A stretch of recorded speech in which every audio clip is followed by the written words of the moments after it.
What's out there? What creates the shadows in the corners or the creatures of the dark? Who are those on the other side? What do they have to say? This is the Gateway Podcast. This is not your normal style of paranormal talk radio. Brought to you live from United Public Radio Network, 107.7 FM New Orleans.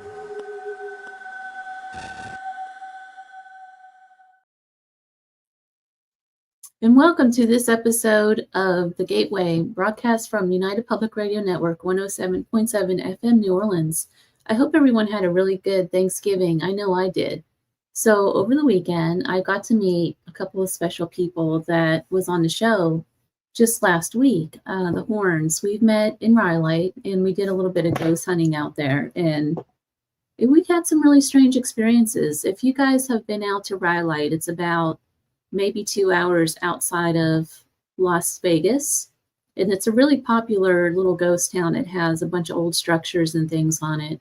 One of the things about that place, though, is that it has, back in the 70s and 80s, people used to buy up these ghost towns out here, and they tried to revitalize the towns. And what they were doing was trying to bring tourism in from places like Las Vegas. And so to do that, they would buzz people out from Las Vegas, and they would create like little fake grave sites and things like of that nature.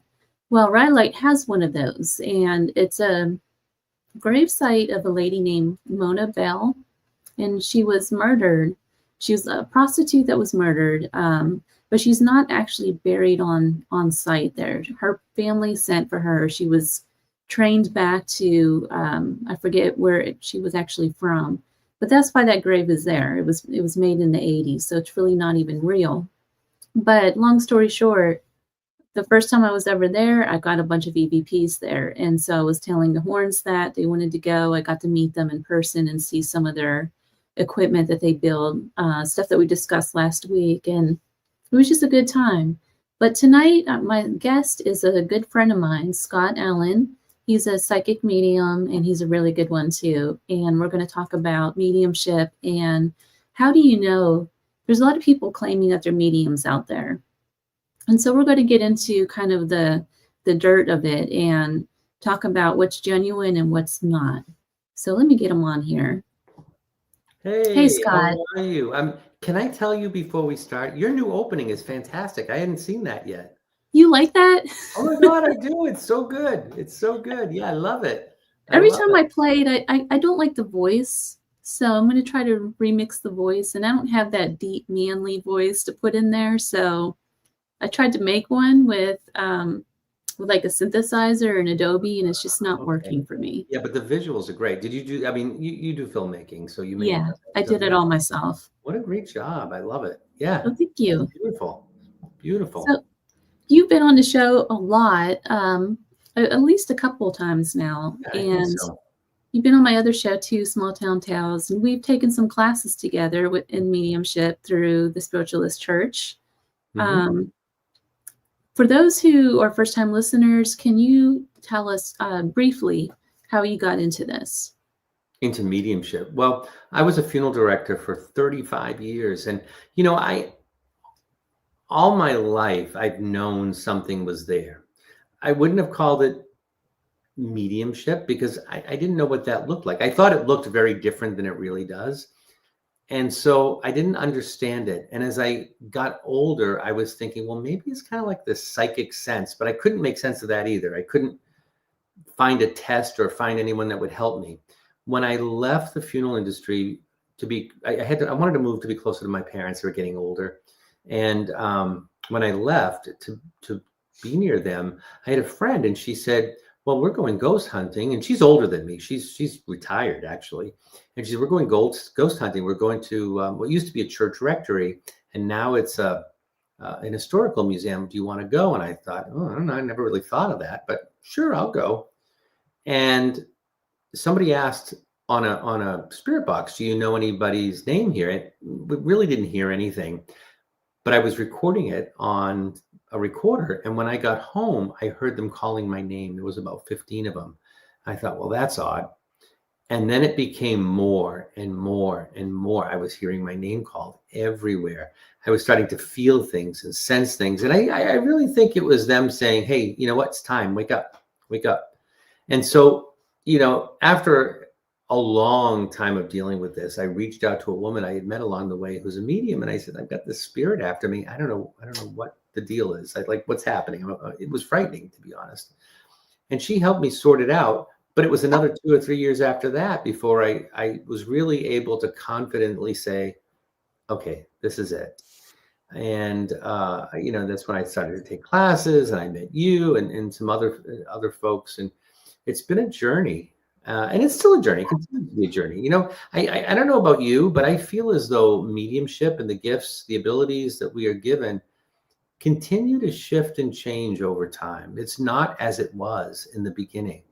Absolutely. When I started out years ago, it was really big, bold, and in your face. And I think it had to be because my brain didn't work any other way. I didn't know how to tune in and work with the subtleties and the nuances of it. It's very different now. It's so much more subtle. It is visual to a point, but it's also this feeling. You get to know your body better and know how they manipulate you. Mm-hmm. And so once you discover that, and you can kind of sit quietly and be like, okay, yeah, I get it now. They're showing me this, or they're showing me that. It becomes much more subtle, but so accurate, so much more accurate. It's really amazing. That too, I feel like it's a lifelong journey in spiritual growth as well. Without a doubt. I mean, I feel like to be a medium, you're in a sense being a spiritual counselor to a lot of people. So you really need to have your own life put together to be able to hand over that healing to people. If you're just an absolute wreck all the time and you have a lot of negativity in your life, there's no way that you can help somebody else. Yeah, well, and I used to say that in the funeral business, you can't help somebody else if you're walking around with your own problems, crying all the time. You have to be able to hold yourself up. And it's the same thing with mediumship. If I sit across from you to do a reading and I just got in a fight with someone, or I'm upset, or I'm sad, or I'm having, it's not going to work. You really have to be able to put all of that stuff out of your mind and out of your head in order to, to do what you need to do, and to be open to receiving the messages that we get. So you recently just left your day job to do this full time, haven't you? I did. And I have to tell you, I did not see that coming at all. I left it's sort of a funny story. When I had the funeral homes, we were kind of remote. We were in the middle of nowhere. We did have a hairdresser that would come in on a regular basis, but she was getting older. And as she started to travel with her husband and go different places, we'd be stuck. Like they were gone for 2 weeks. Oh my God, what do? We can't even get a hairdresser in here. And so I would try, I would sit there with the curling. Well, what do I know? My hair's like this long. I've never practiced with a curling iron, but I would do it because, you have to do that, what we call it, the little Q-tip, the old lady hairdo with the white hair. So we would roll that on. And then the woman that worked for me is like, you know what? You make everybody look like Mary Tyler Moore. This is not a good look. We got to figure something out. Isn't there a class you can take to learn how to do this? And I said, maybe there is. So I started looking, and I found it ended up being affordable enough that I would take the class, but it was a class for cosmetologists. And I told my brother, I said, I'm going to take a year off and I'm going to do this. I needed a break anyway. And I did. I went to hair school, but I only wanted to know how to use a curling iron. They were teaching me everything. I would not ever thinking I would use it. But when I finally got out, I thought, you know what? I actually have a license. Maybe I can really learn how to do this. You know what I mean? Like learn from people who actually do this. So that's what I did. I went and I got a job in Boston, and they taught me how to cut hair, color hair, all that kind of stuff. And I just thought, well, that's what I'll do till I retire. That's what I'll do. And, then the spirit world said, we have other plans for you. And it was just relentless, and it kept getting busier. And I don't know about you, Crystal, but when you are doing what you're supposed to do, it's almost like they lay an arrow down on the floor in front of you and show you that's the way, and they throw things at you. That's what it's been for me. I've had things literally hurled in my path. You say, okay, I get it. And as we were approaching the end of this year, I just knew. I knew 2025 was going to be a big year for me. There was a lot going on. I was doing more stage shows. We were selling out with more people. I was invited to Colorado Springs for next year. I'm going to be in January. I'm going to be in Naples and Sarasota doing some demonstrations down there. I've got a bunch of things going on. I got picked up for the TV show. I mean, there was a whole bunch of things happening. And I said, you know what? I mean, this is, I can see where this is going. And so I looked at the numbers, you know, like dollars and cents. And I said, what I'm doing in mediumship is actually more beneficial to me than what I'm doing with hair. And I feel like if I opened up my schedule and made room for more people, I could just live on this and do what I love. I mean, I feel like this is what it's about. And right. What's your calling? It is. And hair was never my calling. I enjoyed my clients very much. And saying goodbye was really difficult. But now that I'm out, I'm like, oh, I'm in the same space. But I have a studio now, and I've got, you know, a reading room on the other side. And so it's great. I'm really, really excited to be here and to be able That's to really, I do have a confession to make about hair. So about, gosh, it's been 15 years now. I had cancer and ended up going through treatments. And a lot of my hair had fallen out during that time. And so I wore like bandanas on my head for probably about 6 months. And then I wore a pixie cut, you know, like really short when it was growing back.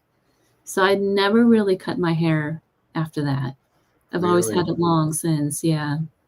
Wow. Just one of those things. Do you cut it on the bottom, or you just let it? I do. Yeah, I get it trimmed and layered. And it's funny now I have to get it thinned out a lot, but because it grows really thick. But yeah, I never had short hair after that again. Yeah, I get that though. And you're lucky in a way, because some people have to go on that tamoxifen, you know, depending on what kind of cancer you have. And that really can do a number on your hair, you know, for years. It just makes it thin.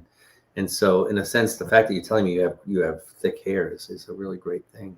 So I was on tamoxifen for a little while, and then they put me on something completely different.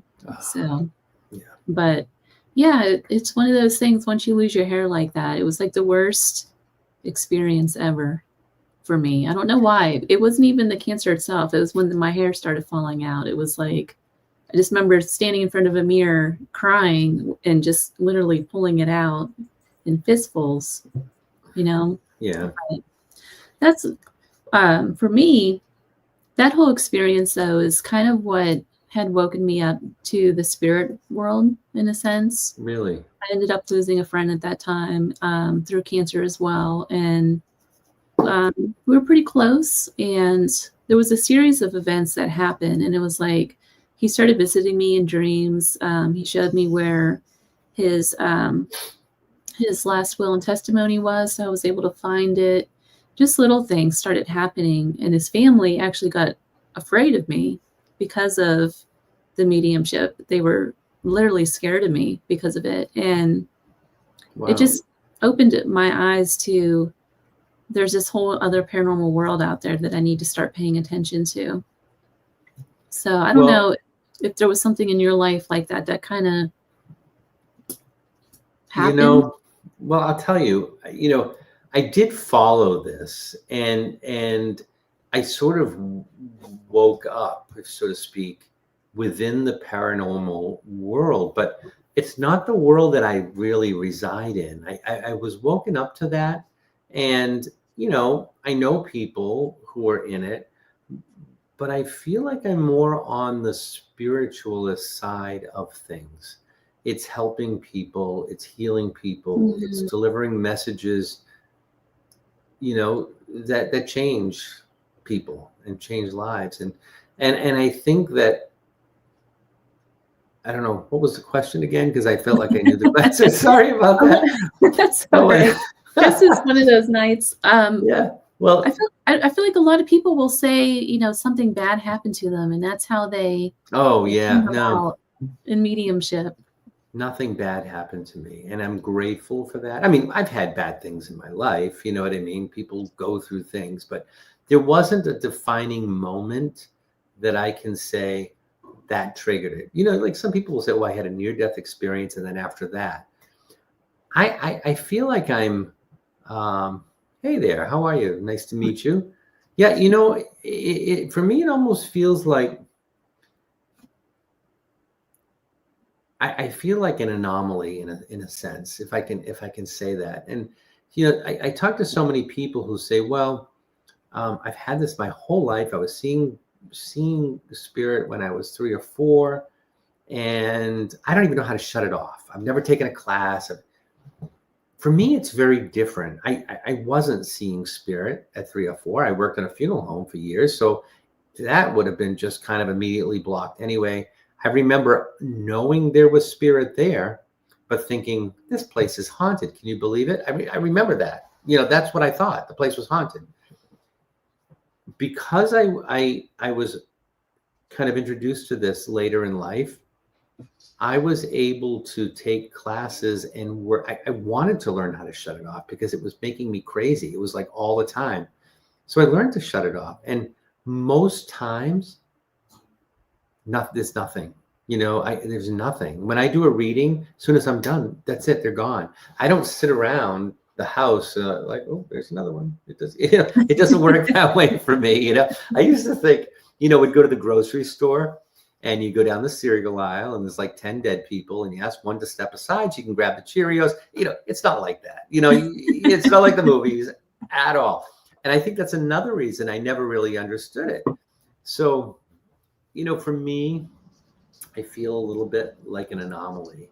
I didn't have a defining event.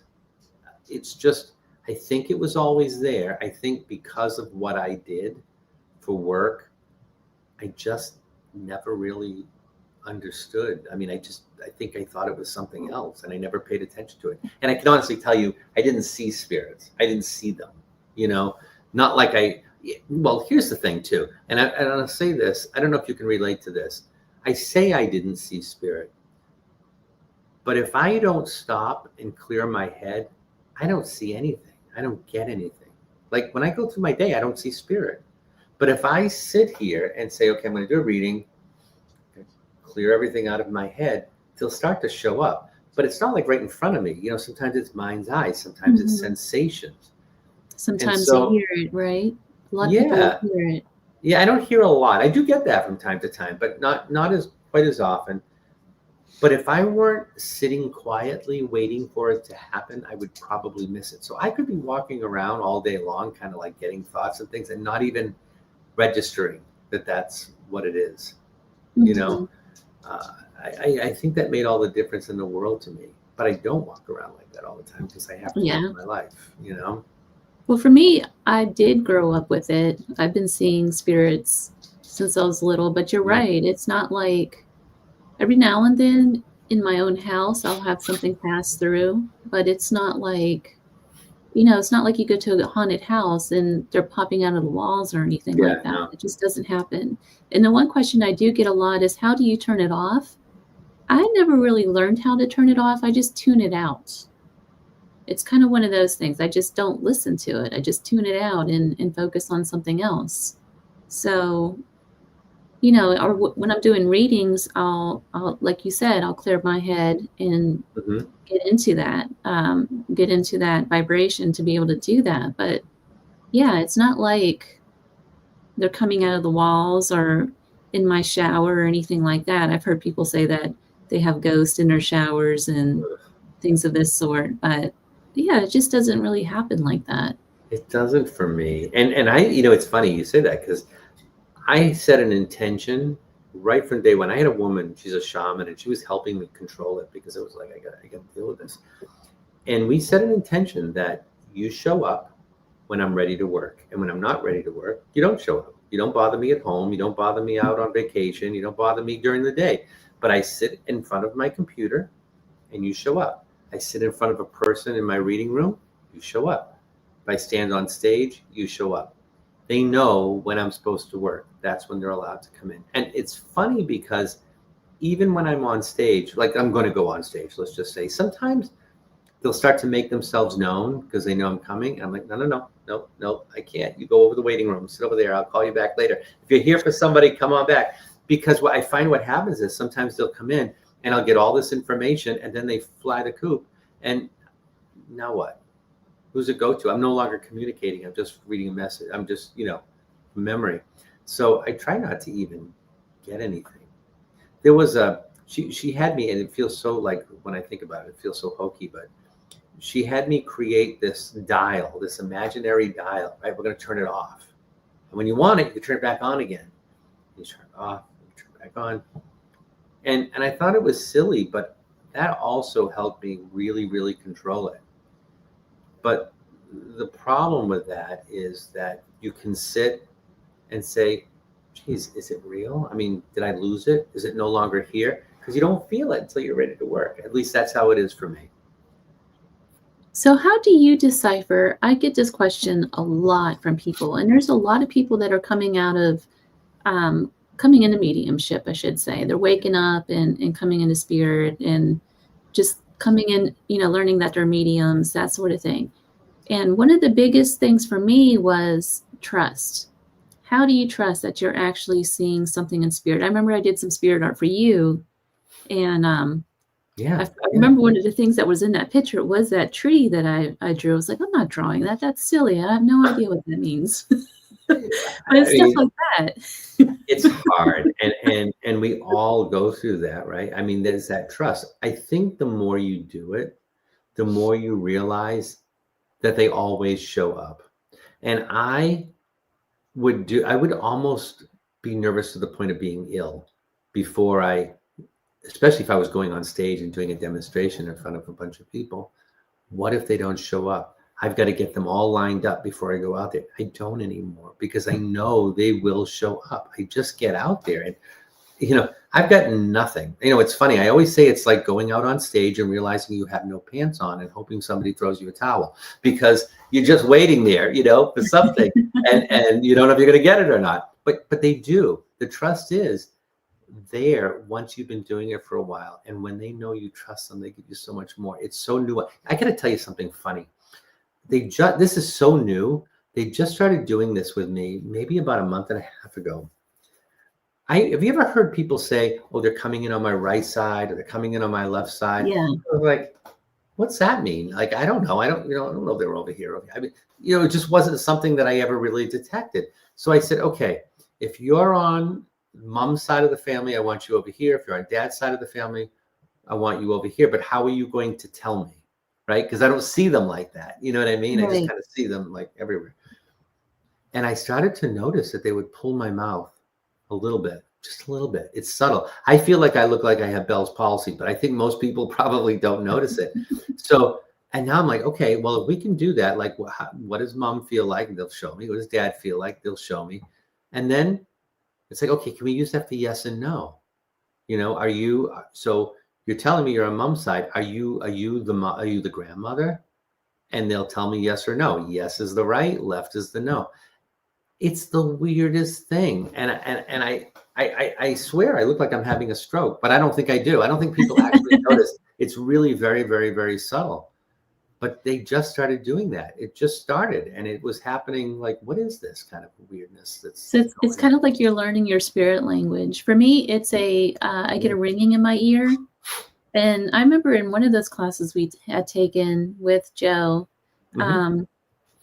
he was telling us, set up some guidelines to where a certain color means, like set up your spirit language. So certain colors mean one thing to you. If spirit shows you this image, it means another. And so that's what I did with the ringing in my ears. So on the right side, it's always family, and on the left side, it's something else, like a spirit. So you'll guide. get it on one side or the other. Yeah. In other words, that's very good. That's great. Yeah, I mean, see, we all get it different, and so I am going to be teaching in 2025. I think it's probably not going to be closer to maybe the end of January, beginning, probably February at this point. But I feel like when I teach this class, it's like at a beginner's mediumship, that's one of the things we're gonna do together is we're gonna create this sort of library of symbols. You know what I mean? So this is what I need from you. When someone's in the Army, show me this. When someone's in the Navy, show me this. When someone, whatever it is, what does a mother feel like? We're going to do this. We're going to do this in the practice sessions. What does a mother feel like? How do you know this is a woman? Is it because you're seeing it, feeling it? What does a woman feel like, especially for a man? What does a man feel like, especially for a woman? How do you know? And they will give you subtle things, and what I get may not be what you get. But it's personal to each of us, and they know that once you set up that language, they just work with you. So you don't see any kind of imagery at all? Oh, I do. Yes. It's just not as often. I mean, it is. It's not the same as it was. It's changed. Now I feel like all the clairs are just like, you know what I mean? And sometimes it's a combination of several. So I might see something, feel something, smell something, like all at the same time. Okay, like I get it. It's like within a split second. It never used to be that way. It used to be just a lot of visual, and that was all it was, because that's all I could really perceive. I didn't have the ability to kind of tune into anything else back then. So I do get visual, but I don't know if I get we were talking about this before the show. I don't know if I see them as they were or as how I need to understand them. If I see a very skinny, emaciated man, well, I know he was quite sick, but I don't think he always looked like that. He may not have been. I think this is his way of telling me I'm sick. I was sick, like that kind of sick. It wasn't a heart attack. You know what I mean? Like right. And that's usually a cancer diagnosis. And then I'll sit and say, okay, so if you show me where you're affected, and then I'll feel pressure. Like I can feel pressure here, or I can feel pressure in my colon. There's certain areas that start reacting to that. And you have to be really like tuned in. Like, where is it? You have to know who you are to know who you're not. Right. So if you come in today and you're like, oh my God, I've got the worst stomach ache in the world. And then you sit down and you say, where are you affected? Oh, I have a stomach ache. That must be it. No, that's you. You have to know what's different. You know what I mean? Right. It's just funny. It's just funny like that. To give you an example, just over the weekend, I picked up on a male spirit that had, I felt this sharp pain go right through my head, just all of a sudden. And it felt like somebody would have gotten shot through the head kind of thing. Yeah. So, but that is, for me, that's something that's been developed over the last 6 months or so, just being able to feel that kind of stuff, because I was never able to do that before. I would just see the imagery, but now it's kind of shifting. So I don't know, like you were saying, I don't know if the more you study and work with spirit, the more you kind of grow into it. I think so too. I think they work with you and they start giving you more. And once they know that you trust them. And it's funny, as I sit to do a reading, I always, I have to sit 5 or 10 minutes before I do that. I can't just go out and, and do it in the middle of the day. And I will sit there and say, okay, listen, I trust you. Use me like any way you want. You can use my senses, all of them, my taste, my smell, my feel, the clairsentience, the emotional. Sometimes, your clairsentience can be emotional or it can be physical. Like I can feel like you can feel like I got shot, or I can feel pressure here. But it can also be, I've felt sometimes like I want to reach right through the computer and give you a hug, because I feel like that's what they want. They're like giving you that hug. And I don't even know the person that's on the other side. And it's just like, I got to tell you, it's like he wants to just hug you. I can feel it. And oh my God, he was like the biggest hugger. He gave the best hugs. So you're getting it the way you're supposed to get it, which is really cool. I think generally it's just really a neat thing. So what is something that you can tell the listeners who really want to study with spirit and learn how to use all of their clairs?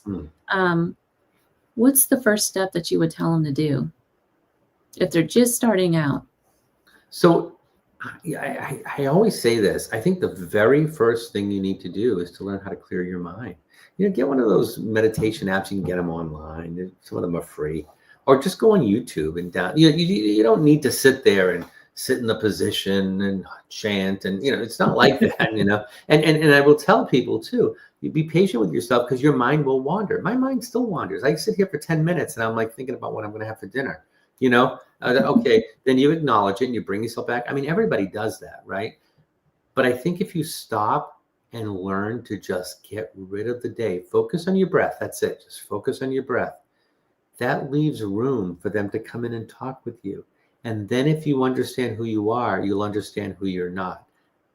The classic example, right? So if I said to you, Crystal, I'm going to say something to you and I'm going to ask you a question.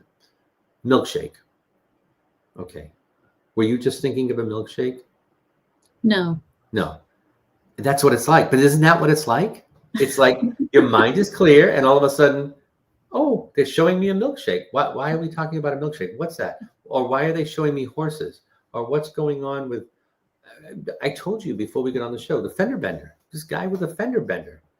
And he was relentless, like there was a fender bender. And come to find out, it wasn't really an accident. It was the name of his boat. But I was getting the visual of an accident, but I knew it wasn't a big accident. And I was getting the name fender bender. Like I knew it wasn't accident. For some reason, they had me saying fender bender, and that's what was important. And it was the name of his boat, not an accident. It wasn't an accident. So, and that's a good point too, because the stuff that you're shown, we've talked about this before, it doesn't always make sense to you, and it doesn't have to. No. As silly as those images are, such as maple trees and bird feeders and books and all that kind of thing. I think there was like 4 books or something in that artwork. But and then I think you told me that her birthday or something was June 4th or something. I can't remember exactly where the 4 came in, but just little subtle things that really doesn't matter to you at all. But then the person that you're reading for, they're able to pick that up and a whole message comes out of it almost. Well, and sometimes it's symbolic. So it doesn't even mean, like the fender bender doesn't even mean what you think it means. They're just trying to manipulate you to say things. And that's okay, because it's not our message. I'll tell you this. I trust absolutely everything I get. Am I right 100% of the time? No. I mean, I don't think there's any medium that's right 100% of the time. No. But I do. Lying. Yeah, of course. But I trust what I get from them. And I will always tell people, look, just take it with you, because there may be things you just don't know. This may not be about you. This could be about your grandfather's brother's child. I mean, you know what I mean? Like it could be something like that, some things you're not even aware of that will pop up later. Or, I had one once with a firefighter or something. No, there's no firefighters. There's nothing. And then I got a call. You're not going to believe this. My uncle said that my grandfather was a firefighter, like a volunteer firefighter for a while, way back in the day. And it's those random, obscure moments that are the coolest, because you can't read it in an obituary. And it's usually something that somebody will know. I had a reading once in a group. It was a demonstration. I was sitting with John Holland and Janet Nahabik. And John picked up on my grandparents instantly and described things. I mean, there was no way it wasn't them. And he said, "What's with the pigeons?" And before my grandfather passed, he and I had a talk about how when he was younger, when he first got married, he would race pigeons. About all the things, he would race pigeons. My brother didn't know that. I don't even know if my mother remembered that. But I had that conversation, and it was important that he delivered that to me so that I would know that obscure moment was real. It's not just generic stuff. Those are the things that make you go, wow, that's just amazing. And that's where the evidential mediumship comes in, is that when you get subtle hits like that you wouldn't otherwise know. Yeah. I think what's happening now a lot in mediumship world is, particularly with spirit art, you have these artists out there and they will draw like just an abstract thing and then just say, oh, it's your spirit guide. And it's, there's no evidential mediumship involved in it that can actually prove if any of it's real or not. Yeah. I think that let's just talk about this for a little bit, because I think that we talked about this earlier, this authenticity in mediumship. I'd rather be authentic and wrong during the reading. And when I say wrong, I don't mean that I'm necessarily wrong. I feel as though they may not understand it. And that can be really frustrating, because you know what you're getting, or you feel like you know what you're getting, and it can be disheartening. But it's so important to be authentic. It's not a show, and I know there are people out there that put on a show where they will plant people in the audience. And I'm not mentioning any names. I'm not even saying, I don't know anybody like that personally. I'm just saying, it exists, right? I know at least 2 that do that. I do. It's sad. It's sad, because there really are decent, genuine mediums, but it's not, I've said to people, if you've watched TV, right, you have never seen a medium say something wrong. And the reason for that is they might tape this show for 4 hours and they weed out every little thing that doesn't put them in the proper light. What you're getting from somebody live is the real deal. It's the raw, unfiltered message from spirit. And I have a human brain, and so it has to go through that to a certain degree. You try to leave it out, but it's impossible. So some things get kind of mixed up in the translation, but I trust everything I get, and usually it'll make sense at some point, Mm-hmm. And sometimes, I don't know about you, I don't even know why I'm saying what I'm saying, or what I even thought, felt, heard that made me say this. Not too long ago, it was one of my public demonstrations, and I saw this little, like, I would say toddler. I wouldn't say baby. I would say toddler. Not in spirit. Just I knew this was someone who was alive. Now, normally I would have said, "Oh, who's the little boy?" or "Who's the baby?" Something like that. But what I ended up saying was, "Who's the little guy?" And she went. I said, is he yours? She says, well, sort of. She said, that's what my dad used to call my boyfriend, because he's sort of on the short side. He always called him the little guy. And that's him reaching out. I mean, that's how he reached. It's reaching out to your boyfriend just to acknowledge him. And that is so cool, because they get you to say things. So that's the authenticity in mediumship. And I don't know about you either, but I'm telling you, if I sit with you and we sit, 10 minutes, 15 minutes. And it doesn't happen very often, but every once in a while, somebody's blocked, or they're, Yeah. I tell them, look, I'm going to give you your money back, because I want you to have the reading that you came here for. I'm not going to sit here and pretend or guess for 45 minutes, or we can reschedule too, if you want. Sometimes it's just the day. Sometimes somebody's having a bad day, or I'm having a bad day, whatever it might be, it doesn't work. We can do it again, or I'm just going to give you money back. Go find somebody that can help you, because not every person is right for every person.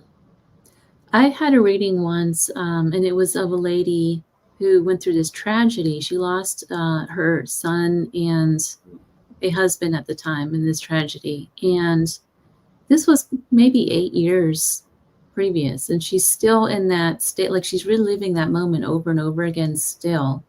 And so she came to me for a drawing, and I sat with her for 10 minutes, and she just sat and cried and cried. She was just not ready to receive any kind of healing or any kind of reading from anyone at this point. I just felt like, so I had to tell her, I just don't feel like you're in the right place. You're not in the right headspace for a reading right now. And it was it was one of the hardest readings I've ever done. Well, it's a three-way conversation. We all have to be in it. I tell you, it's funny. I had a reading this morning. Now, this woman booked with me I would say maybe a month and a half ago. And she wanted it like, I'm sitting at home on a Saturday. Can you do it right now? I said, no, I can't. First of all, my head's not in it. It's late. I'm tired. And I don't even know why I answered the phone, because typically I don't do that. Or maybe she was texting me. I don't know. Could have been texting. But anyway, I said, no. So I booked her, and then she didn't show up for the reading. I'm like, she was so like, I have to have it right now. And then she didn't show up. So I sent her a message. Look, I noticed you didn't show up. If you want to reschedule this, I'm happy to reschedule you. Just let me know. Didn't hear from her for like 4 days. Oh, I had gone to the emergency room. Blah, blah. Yeah, well, I said, let me know. Whatever you want to do. It was about another month. She finally rebooked it. And it was, again, can we do it today? I'm like, no, but I can do it on Tuesday. So she was online. She came through today. And I'm like, you got to be kidding me. She was sitting on Zoom, and the screen comes up, and she's sitting in a salon chair having her head highlighted with foils. I said, I have a feeling this isn't going to go well, because you really need to be in it with me. You kind of have to be in it. Oh, well, I'm in it. I'm like, you got someone over here putting foils in your head, and which is all fine. You'll be beautiful in about an hour, but that doesn't help me. I need your participation in this. No, can't you at least try? I said, look, I'll try, but if we don't do anything, if it doesn't work, I only did it because I felt like she really needed it. I didn't want to put her off again. And the reading was okay. The reading was fine. She got the person that she wanted to come through. And I think because the hairstylist was just about done and left, and, she was just sitting there processing, it was probably a little better. She had AirPods in, so that was okay too. But I've had people like call me from the gym. I'm like, really? You need to be somewhere quiet. Like, I can't do this. You're an active participant. That you bring up a good point, though. There's a lot of mediums out there who will just whip out some cards, and they're more like psychics. Yeah. So and we talk a lot about that in class over the last couple of years. What deciphers true mediumship from a psychic? Well, let me just say, all mediums are psychic as well, but not all psychics are mediums. So I feel as though, so when we talk about a psychic reading, to me, it's very different. Like, mediumship is connecting with loved ones, friends on the other side, and just delivering messages, to let you know they're okay. Psychic isn't really like that. Psychic is about what's going to happen with my career. Am I on the right path with my job? What about my relationship? I feel like there's some changes, and all these are sorts of things that you get asked in a psychic reading. I don't feel like mediums, because we go direct, I don't feel like we need any tools of divination. So I don't need cards. I don't need anything like, a pendulum or anything like that. I kind of get the messages and I give it. Some people like a show. So guess what? I have cards. But you know what? I don't feel like I need them. I'll sometimes tell them what I'm getting, and then I'll put a spread out and just to see if it validates what I'm getting. And I would say 99 times out of 100, it does. It's right there. It's all spelled out right in front of me. But psychics generally aren't going to give you a message from somebody on the other side. And if I can say this too, because this drives me absolutely bananas. I had a man reach out to me, I don't know, a couple of weeks ago, and he had some stuff going on. I'm not going to share personal stuff, but he had some stuff going on that was really difficult for him.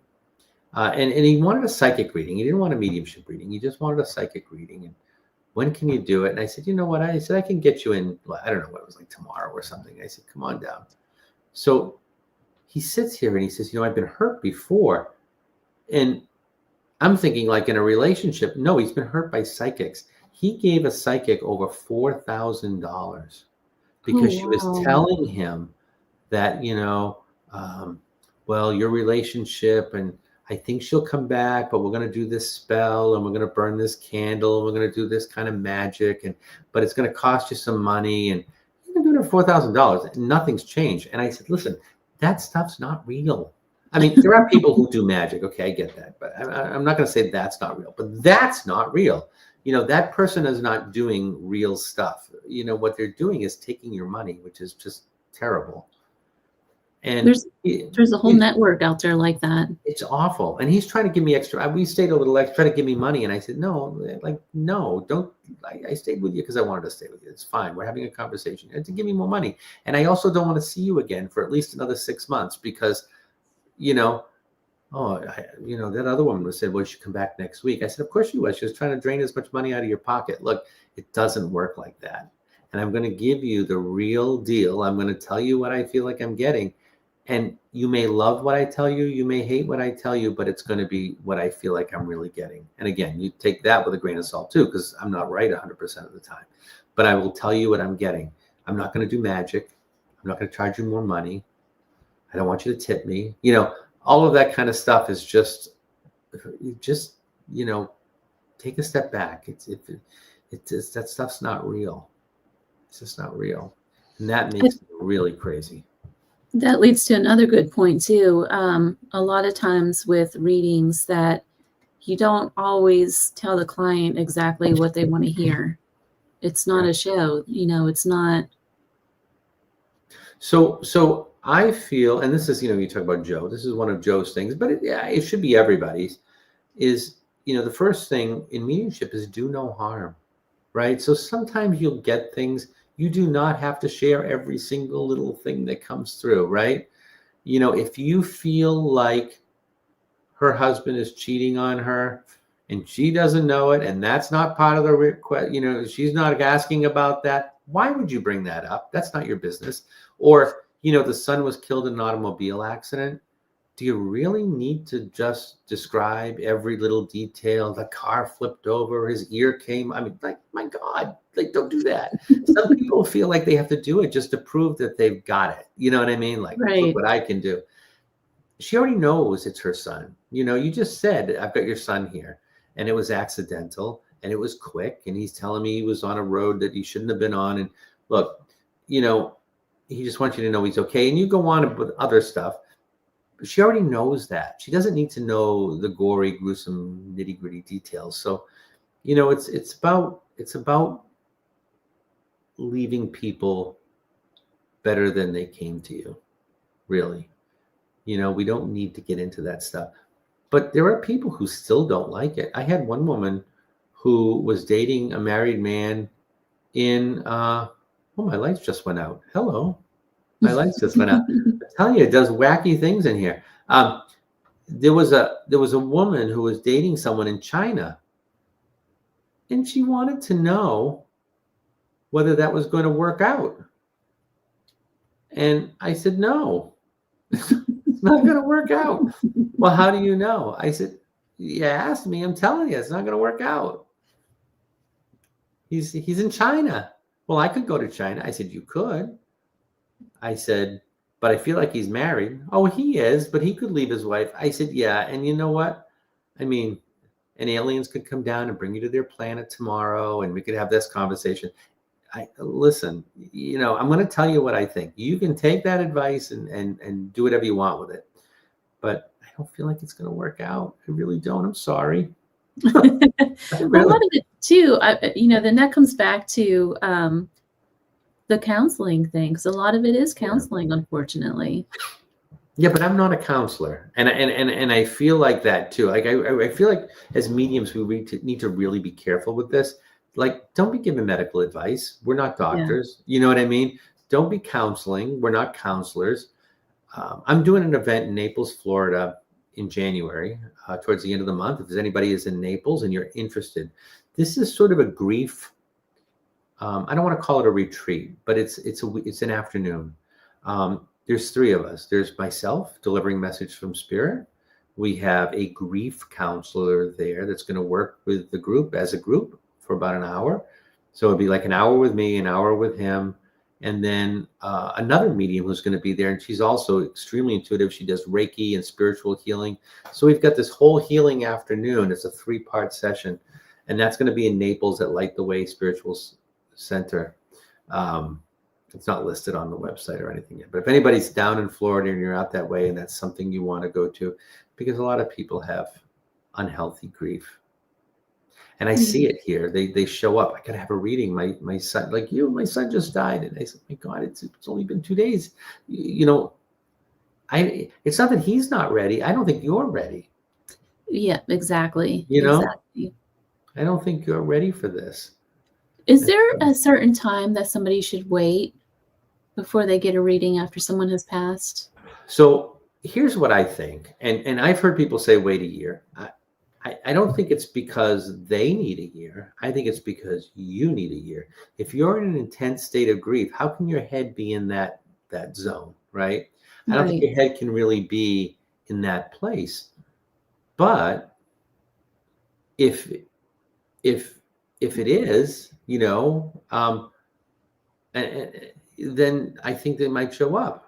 You know, it's funny because this was really strange. I had a reading with someone from North Carolina, and they were up here in person, sitting with me. It was her and her mother, and I don't know who's coming, their grandfather, whatever, and we're just kind of going along. And I said, "Oh my God, there's a little boy here." Like he came in, he ran across the floor.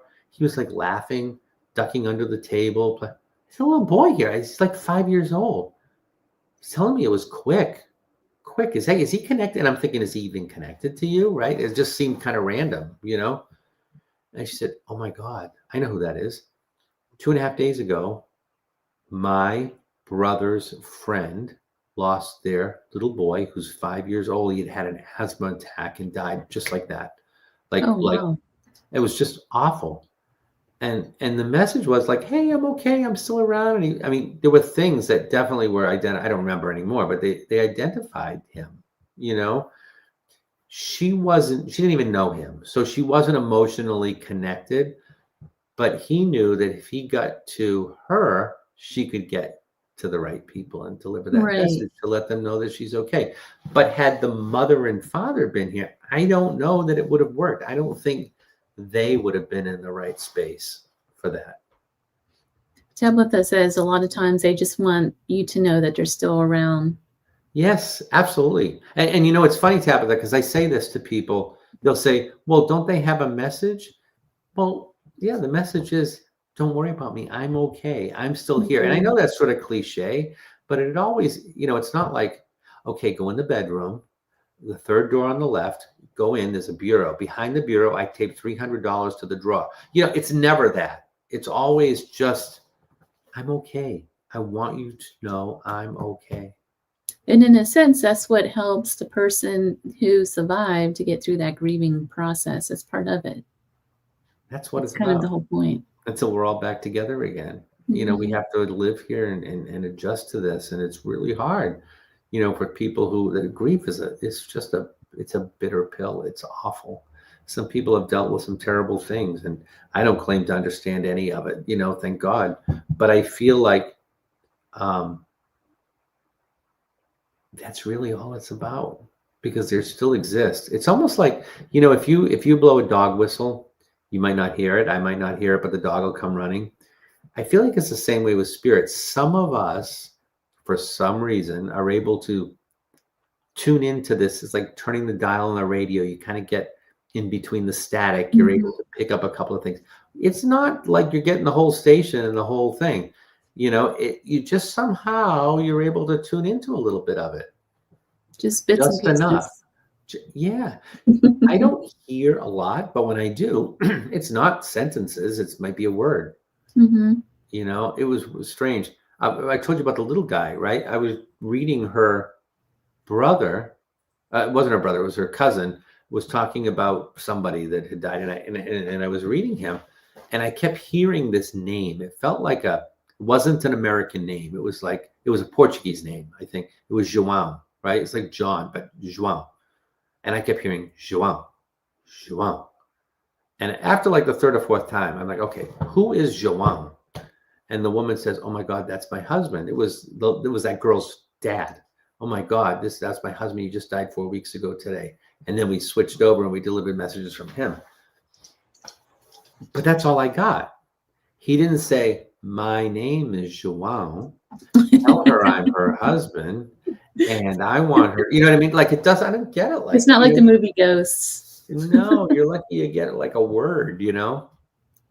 Well, Scott, tell people where people can book you for Yeah. readings. Yeah. So my website is mediumscottallan.com, and Allan, you can see it on your screen there, is Allan. And you can book private readings with me.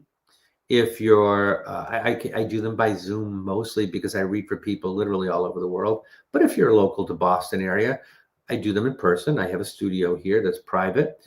I do, um, I also do private, like family events, whether it's Christmas parties or birthday parties or just the girls' night out kind of thing. I do those quite a bit. So you can check all of that stuff out on my website. I have some courses that I'm teaching. I've got some practice circles for people who think they might have gifts. Those are in person, but there are going to be some coming up on Zoom after the first of the year, plus my Mediumship 1 class. So if you want to learn mediumship, that's another good way to start. I have some live events. As I said, I'm going to be in Naples and Sarasota. We're going to be doing something at the Cosmic Center for Spiritual Light in Sarasota, and also Light the Way in Naples. And that's going to be in January. And I will eventually have that on my site, but you can also check out Light the Way Naples, and you'll be able to check it out there. And other events that are up this way. If you're in New England area, I've got them coming up all over the place. So, but everything's on my website, mediumscottallan.com. And there it is on the screen for you listeners if you're Oh, there watching. you go. Yeah. Yep, it's on the screen. Scott, thank you so much for taking the time to come talk to me. I always will. And I'll tell you, because I'm in Boston, it's like 10 o'clock now. So I need to go home and go to bed. But it really is, I just love being on your show. We have such a good time. We always have good like conversations. Yeah, absolutely. So your book is coming out soon. So I'll have you back on to discuss your book. I can't wait till that comes out. Yes, In the Presence of Light. That'll be out in January. And my podcast, if people want, it's the Spirit Talk Live is Wednesday nights at 7 once a month. It's the second Wednesday of the month. But the new podcast is the Psychic Cantina, and that comes out in January. And that's going to be one-on-one like this, recorded. So it won't be live, but we're going to have some great guests on that as well. Well, Scott, thank you so much. Yeah, thank you. It's been a pleasure. So you've been listening to The Gateway, and that was my guest, Scott Allan. This is your portal to the unexplained, the mystical, and otherworldly, broadcast live from United Public Radio Network, 107.7 FM, New Orleans. You guys visit my website, clthomas.org. I do have a couple slots open for this week for spirit art. If you're interested in having a session done, I'll show you the website. It's right there, clthomas.org. You can book it's a 40-minute session for spirit art. And also, one other announcement, erieexpeditionsmagazine.com. It's a little late coming out this month, but it will come out on Friday. So look for that this weekend. Again, it's erieexpeditionsmagazine.com. Thank you guys for listening, and until next time.